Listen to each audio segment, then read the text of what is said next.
ये कथा संसार में कन्याकुमारी की गाथा के नाम से जानी जाएगी।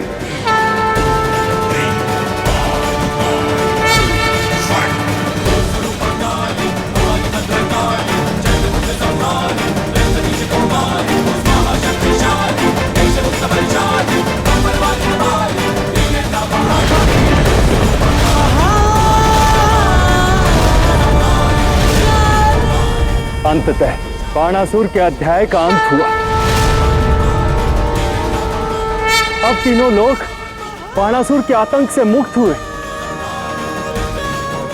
मैं इस बात से उत्साहित हूँ कि माँ और पिताश्री हम सब लोग एक साथ पुनः कैलाश पर रहेंगे।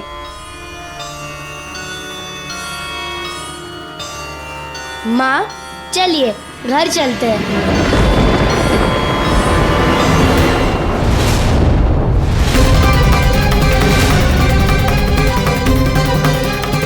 क्या हुआ माँ? चलिए ना।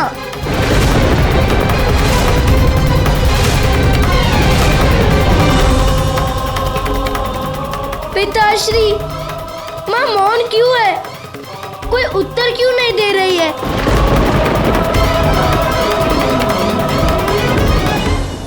मेरी ओर देखो गौरी, शांत हो जाओ।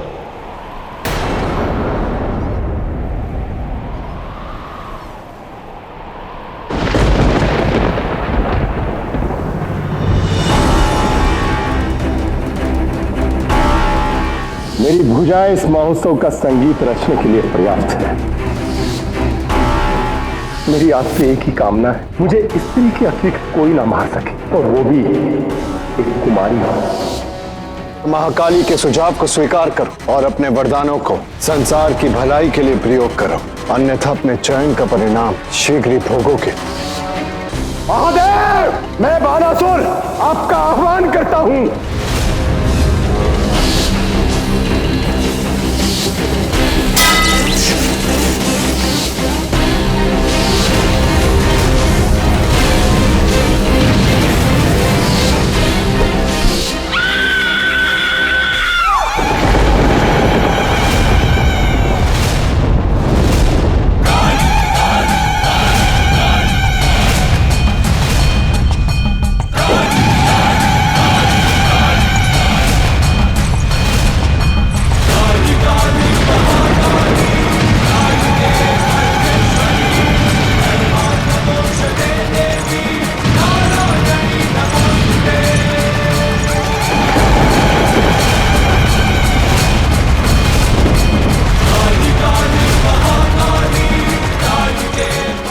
माता का क्रोध फिर से चरम पर है।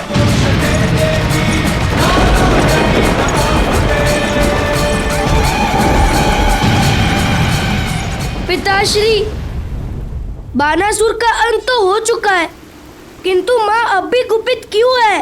क्योंकि पहली बार शक्ति ने मानव स्वरूप से महाकाली का रूप धारण किया है। शुंभ निशुंभ, रक्त बीज, चंड मुंड के वध के समय पार्वती को अपने देवत्व का बोध था,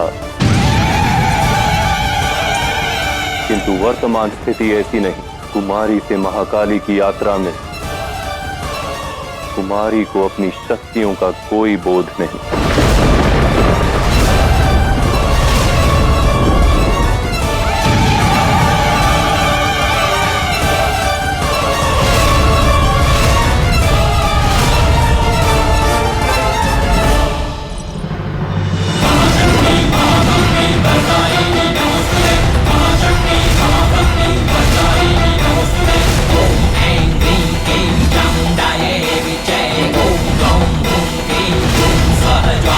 ज्वालय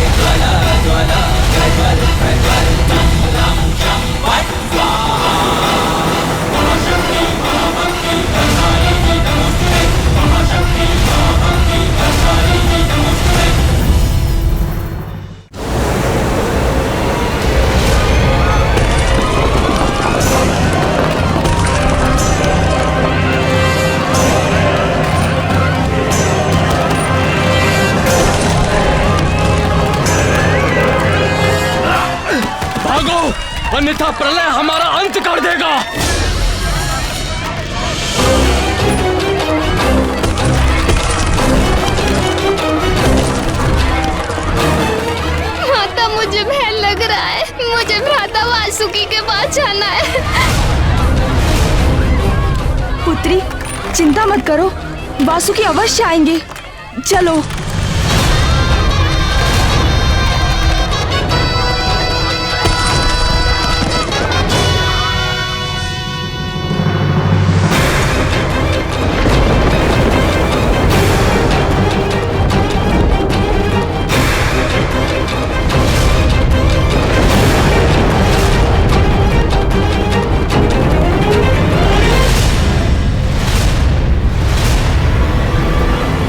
कुछ कीजिए महादेव, माता को समुद्र में प्रवेश करने से रोकिए। यदि माता ने ऐसा किया तो अनर्थ हो जाएगा। आपको माता का क्रोध शांत करना ही होगा महादेव।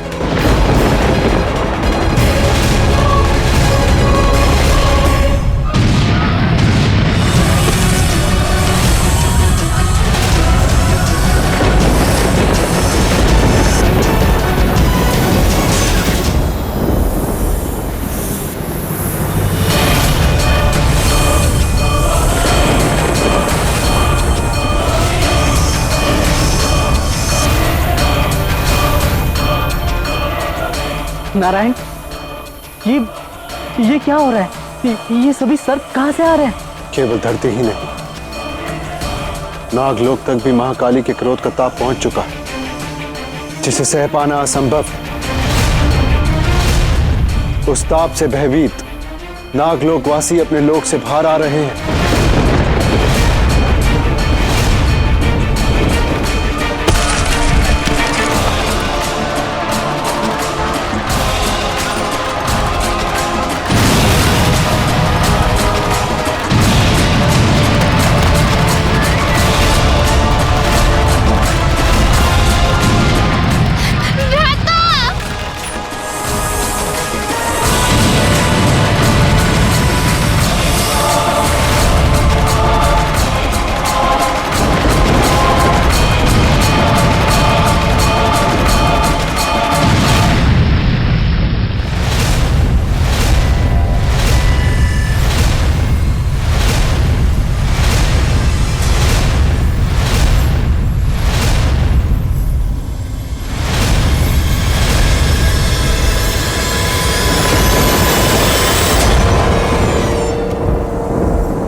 प्रभु, मुझे आज्ञा दीजिए, मुझे अपने परिवार की सुरक्षा के लिए जाना होगा।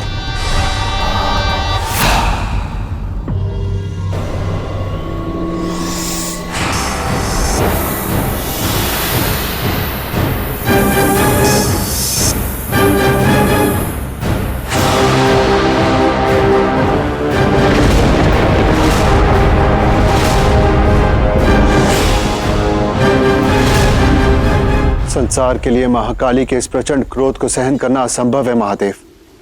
हमें कोई उपाय करना होगा।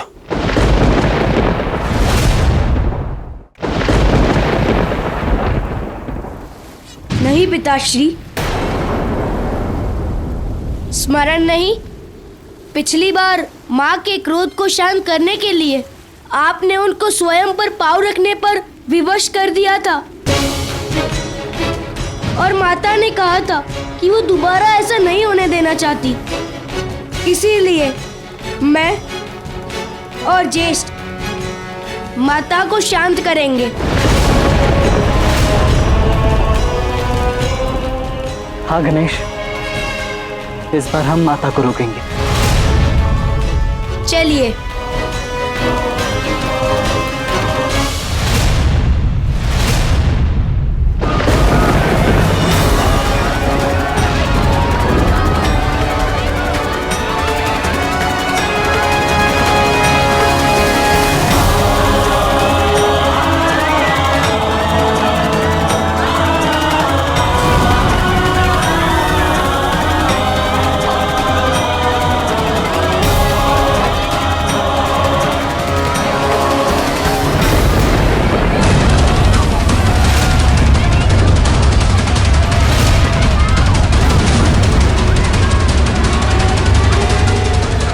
नहीं नहीं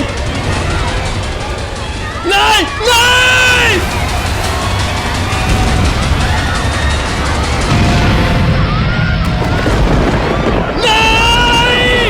नहीं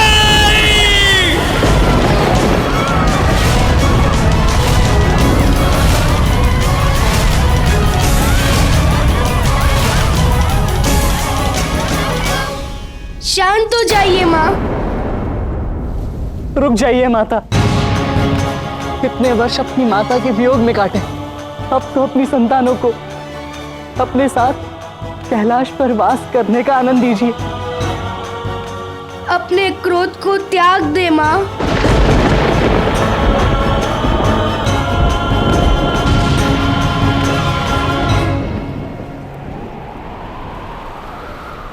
गौरी,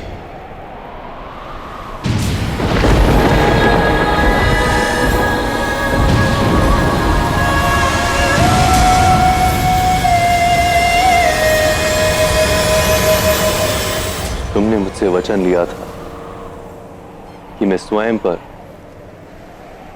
तुम्हें पांव रखने के लिए विवश नहीं करूंगा, किंतु यदि तुम्हारा क्रोध शांत नहीं हुआ तो ये वचन दांव पर लग जाएगा।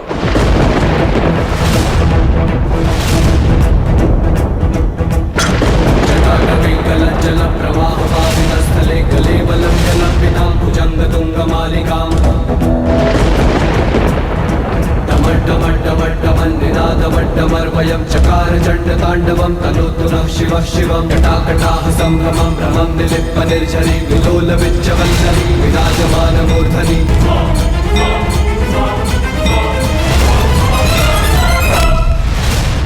रुक जाइए देव, रुक जाइए देव, रुक जाइए देव।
न केवल अपने वरदान का मान रखा, अपितु बानासुर का अंत भी किया। तुमने पुनः एक बार सिद्ध कर दिया कि महाकाली सृजन के लिए अपनी सभी परिसीमाओं को लांघने में सक्षम है। किंतु अभी एक कार्य शेष है देव।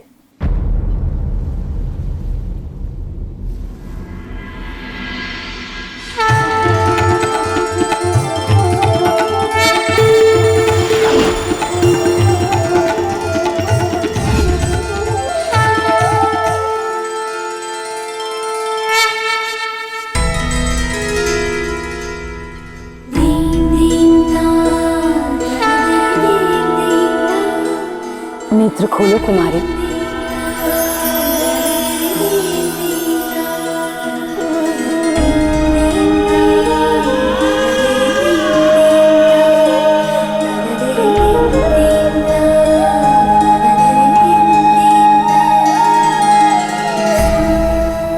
महादेव, मैंने जब जब आपको पुकारा, आप जगन्नाथ के रूप में मेरे समक्ष उपस्थित हो गए। मैं ही मूर्ख थी जो अपने ही आराध्य को पहचान नहीं पाई। नहीं कुमारी, ये तुम्हारी मूर्खता नहीं, अपितु भोलापन था, जो कि भोलेनाथ को अत्यंत प्रिय है। तुमने सिद्ध कर दिया कि प्रत्येक नास्तिक में एक सच्चा भक्त छिपा होता है। आवश्यकता है तो केवल उचित मार्गदर्शन की। कुमारी अवस्था में तुमने अपने उद्देश्य को पहचाना, उसे पाया। संसार तुमसे ये सीख प्राप्त करेगा कि आयु नहीं, अपितु निष्ठा और संकल्प अधिक महत्वपूर्ण है। तुम्हारी यात्रा यहीं समाप्त हुई कुमारी। अब समय आ गया है कि तुम महाकाली में समा जाओ। ये कुमारी प्रण लेती है कि यदि आपके प्रति मेरी भक्ति और मेरा प्रेम सच्चा है तो कल प्रातः काल से पूर्व आप मुझे दर्शन अवश्य देंगे और मुझे अपनी अर्धांगिनी के रूप में स्वीकार करेंगे, क्योंकि मैंने इस जन्म में केवल आपको अपने अर्धांग के रूप में स्वीकार किया है। नहीं महादेव, मैंने प्रण लिया था कि जब तक मैं आपको अपने अर्धांग के रूप में प्राप्त नहीं कर लेती, मैं आपकी प्रतीक्षा करती रहूंगी। और यदि अब मैं महाकाली में विलीन हो गई तो न केवल मेरे प्रण और मेरे प्रेम, अपितु आपका भी अपमान होगा महादेव, और वो मैं कदापि होने नहीं दूंगी। तो फिर क्या अभिलाषा है तुम्हारी?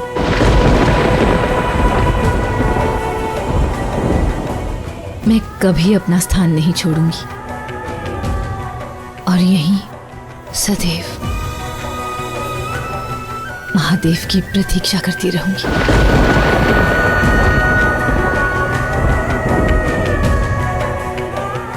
महादेव के प्रति तुम्हारा ये प्रेम और श्रद्धा सृष्टि अनंत काल तक स्मरण करेगी और साथ ही तुम्हारे नाम का इस स्थान पर एक मंदिर बनेगा।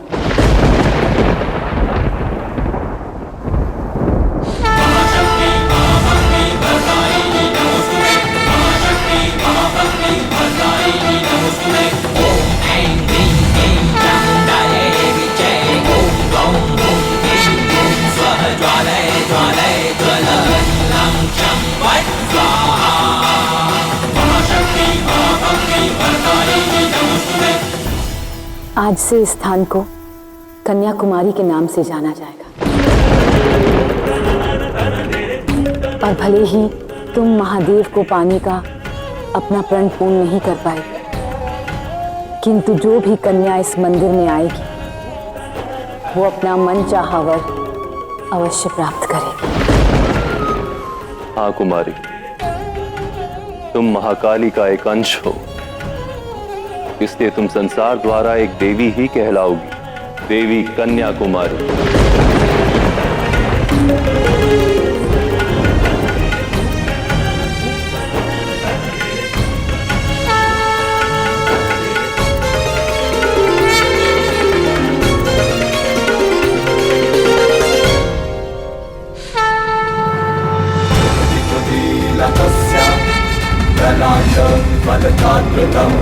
काली करालवदना विनिश्रान्ता शिवाशिने अति विस्तार वदना जिह्वा ददन भीषणा निपत्रा रक्त नयना नादा उरित दिग्मुखा। चलिए महादेव, अब मुझसे और प्रतीक्षा नहीं होगी। मुझे अपने घर कैलाश जाना।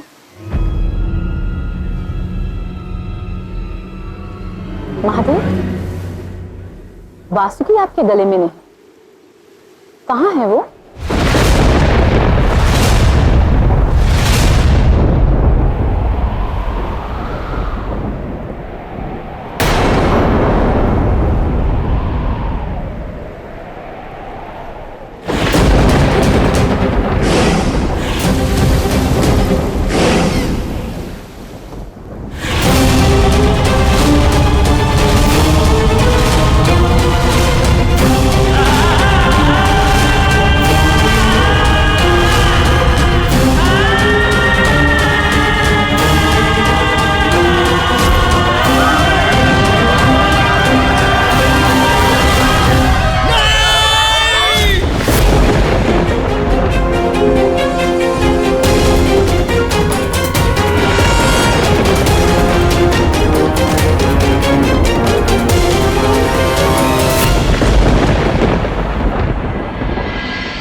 नहीं दी, इस बार मत कहिएगा कि जो कुछ भी हुआ उसमें मेरा कोई दोष नहीं, और मुझे ग्लानि बोध नहीं होना चाहिए।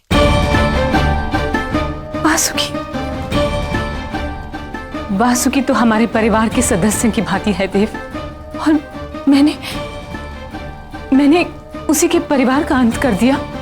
माता,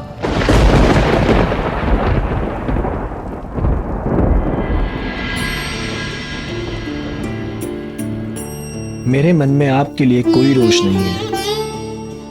वासुकी,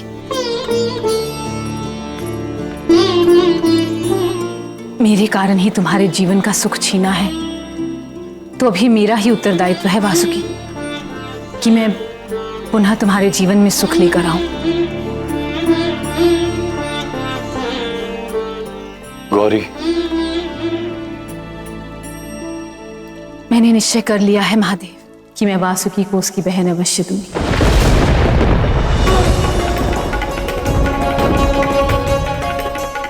और इस कार्य के लिए मुझे आपकी सहायता की आवश्यकता है देव, क्योंकि संसार में किसी भी शिशु का आपकी शक्ति के बिना आना असंभव है। इसलिए मैं चाहती हूँ कि आप वासुकी के लिए एक नाग कन्या का सृजन करें। नहीं गौरी, इस बार मैं तुम्हारी सहायता नहीं कर सकता।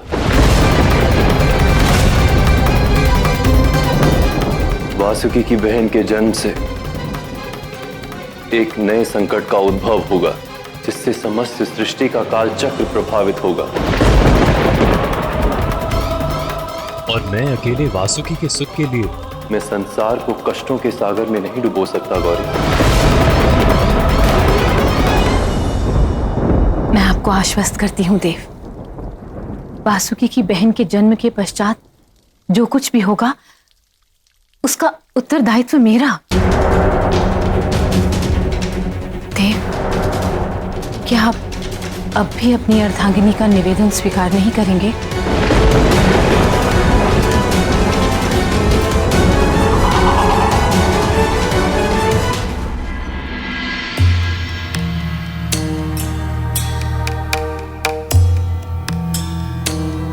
अचानक कैलाश में इस सभा को आयोजित करने का उद्देश्य क्या है माता? एक भूल का सुधार करना है देवराज। कैसी भूल माँ? वासुकी ने मेरे कारण अपनी बहन को खो दिया गणेश, इसीलिए मैंने उसे एक बहन देने का आशीर्वाद प्रदान किया है। किंतु माता, एक नाग को इतना महत्व क्यों? क्यों? क्योंकि किसी को कितना महत्व दिया जाएगा ये उसका जन्म नहीं, उसके कर्म निर्धारित करते हैं। और वासुकी वही नाग है देवराज, जो हलाहल के चारों ओर लिपटकर उसकी ऊष्मा को खींचकर महादेव के कंठ की रक्षा करता है।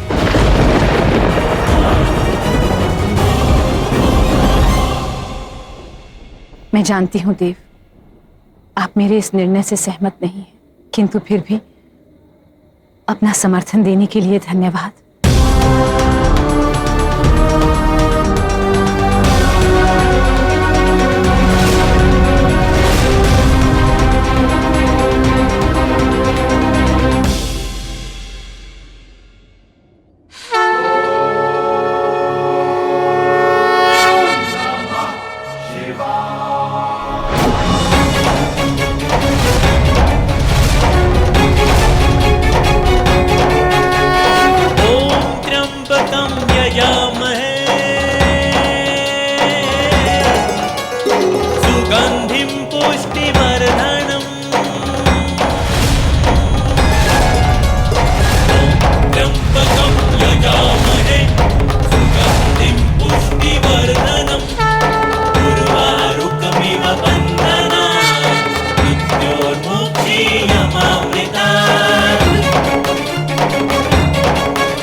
गौरी, हमारी मानस पुत्री,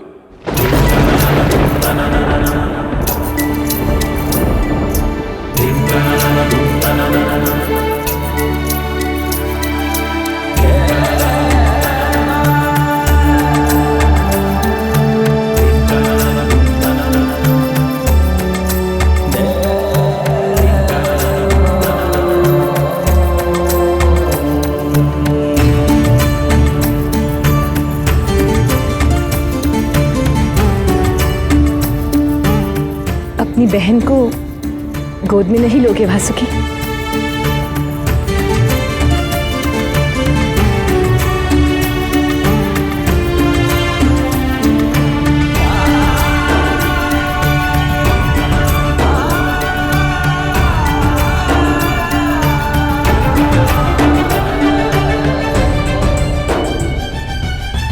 मेरे पास आपका धन्यवाद करने के लिए शब्द नहीं है माता। आपने मुझे जीवन का सबसे बड़ा आनंद दिया है। मैं चाहता हूं आप स्वयं इसका नामकरण करें। ये तुम्हारे मन में उपजे दुख का हल है, ये मेरे मन में उभरे प्रश्नों का परिणाम है। ये महादेव की मानस पुत्री है, इसीलिए इसका नाम होगा मनसा।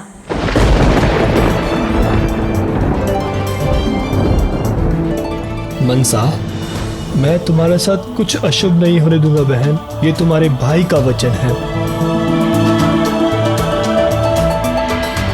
माता, यदि आपकी आज्ञा हो तो मैं इसे नागलोक लेकर जाऊं?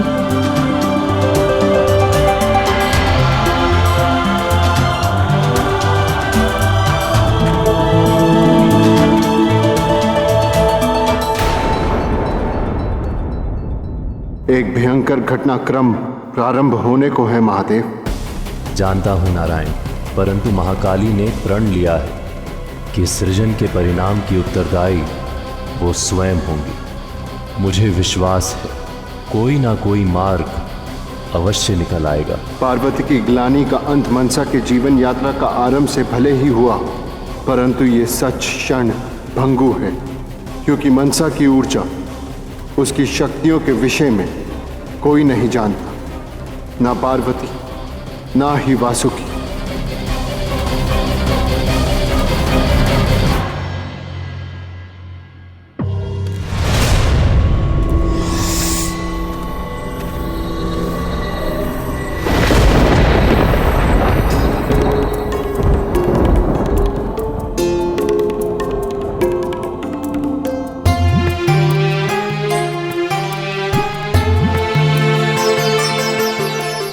जानते हैं देव, आज मेरे हृदय में आपके लिए प्रेम से अधिक आभार की भावना है। वासुकी से उसके बहन को छीन लेने की ग्लानि का बोझ आपने मेरे मन से हटा दिया।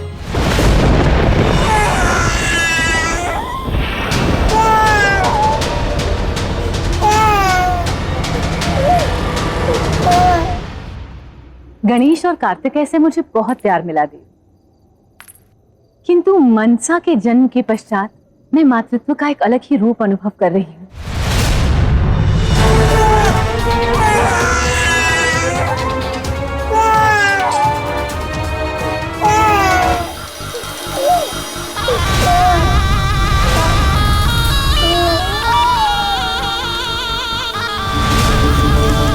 अब समझ में आया मेरी माता मेरा इतना ध्यान क्यों रखती थी। कदाचित माता और पुत्री का संबंध ही ऐसा होता है। सोचिए, अभी तो केवल मनसा का जन्म हुआ है,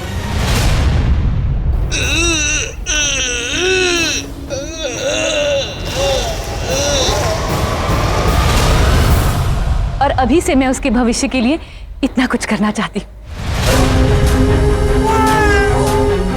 ये कैसा विचित्र अनुभव हो रहा है मुझे। ये पीड़ा कैसी। मैं उसे वो सब देना चाहती हूँ जो मेरी माँ ने मुझे दिया।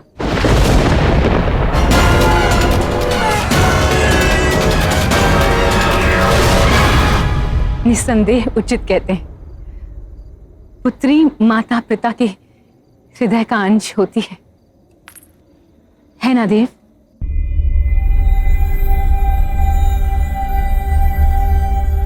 क्या हुआ देव?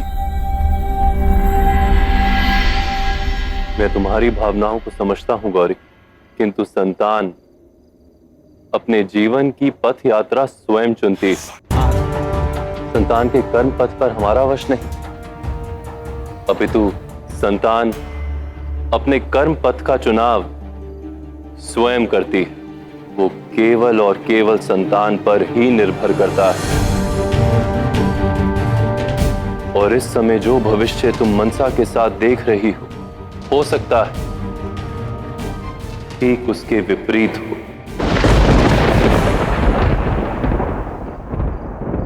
आपके कहने का तात्पर्य क्या है देव? महादेव रक्षा कीजिए महादेव।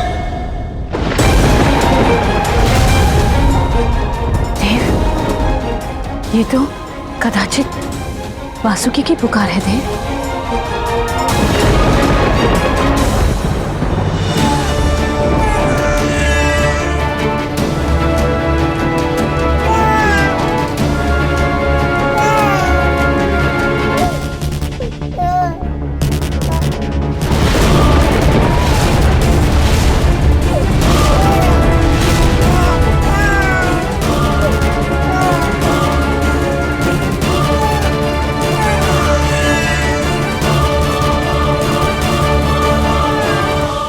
मुझे क्षमा करें महादेव, मैंने आपको आश्वासन दिया था कि मैं इस कन्या के लिए हर चुनौती का सामना करूंगा। मैं हार गया महादेव, मैं हार गया। महादेव, ये क्या हो रहा है? वासुकी की ऐसी दशा क्यों? इसमें वासुकी का कोई दोष नहीं। मनसा मेरी शक्तियों से उत्पन्न हुई, इसलिए उसमें मेरे हलाहल का अंश भी उपस्थित है। यही कारण कि वासुकी मनसा की शक्तियों से आहत हो गया है। किंतु वासुकी तो स्वयं एक नाग है पिताश्री, तो विष का उस पर प्रभाव क्यों? मेरे कंठ में हलाहल उपस्थित है, यही कारण कि मनसा में इतना विष कि समस्त नाग लोक के नागों के विष को यदि एकत्रित किया जाए तो वो भी मनसा के विष से कम ही होगा। इसी कारण से वासुकी मनसा की शक्तियों को वहन नहीं कर पाया। यदि मनसा में इतना विष व्याप्त है तो इसका अर्थ ये हुआ कि स्वयं उसकी काया भी इस विष को अधिक समय तक सहन नहीं कर पाएगी देव। तो अब इस समस्या का समाधान क्या है? यदि ये हलाहल मनसा को क्षति पहुंचा रहा है तो ये कन्या और इसकी रक्षा मेरा दायित्व है।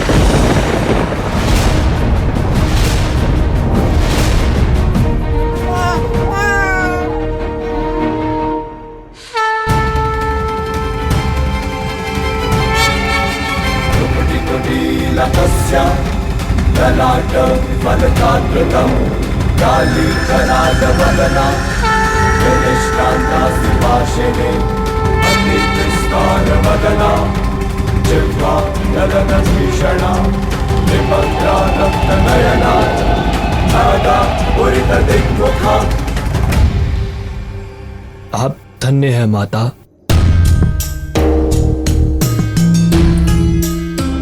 किंतु यदि भविष्य में मनसा में व्याप्त हलाहल की शक्ति का वहन नहीं कर पाया तो इसका पालन पोषण कैसे करूंगा माता? इसका एक ही उपाय है वासुकी। हमें शीघ्र अतिशीघ्र मनसा की काया को बड़ा करना होगा और ऐसा करने के लिए मुझे पंचकोश की क्रिया को संपन्न करना होगा। पंचकोशों से सशक्त होने के पश्चात ही मनसा की काया उसमें निहित शक्तियों का वहन कर पाएगी। तुम मनसा को पुनः कैलाश ले जाओ।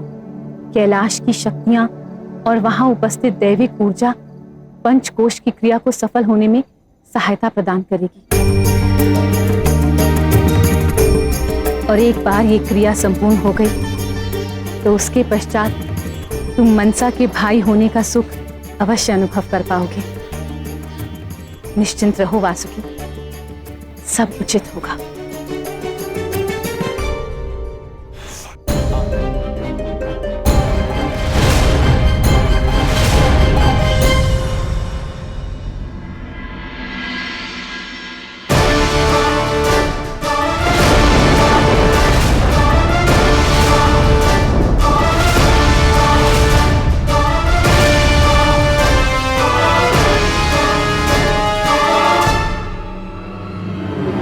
चिंतित ना हो वासुकी, सब ठीक हो जाएगा। माता, ये पंचकोश क्रिया किस प्रकार कार्य करती है? जब माँ के गर्भ में जीवन की रचना होती है तब जीवात्मा पर पंचकोश का आवरण स्थापित होता है। इसी कारण अब मैं जगत जननी पार्वती मनसा के लिए इन पंचकोश तत्वों का निर्माण करूं।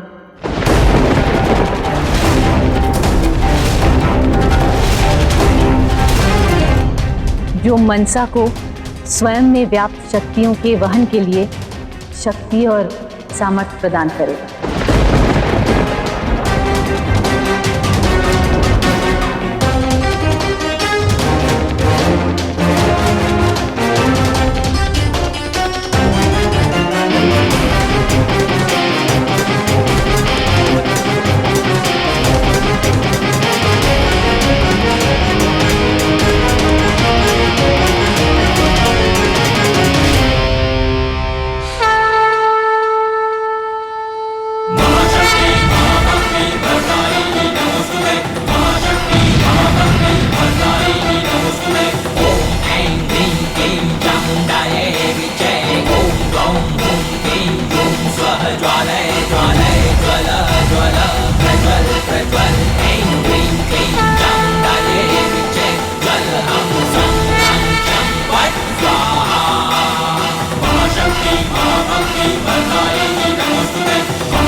संतान मोह में तुमने जो निर्णय लिया है गौरी, तुम्हें कदाचित भान नहीं इसका परिणाम कितना विध्वंसक होगा।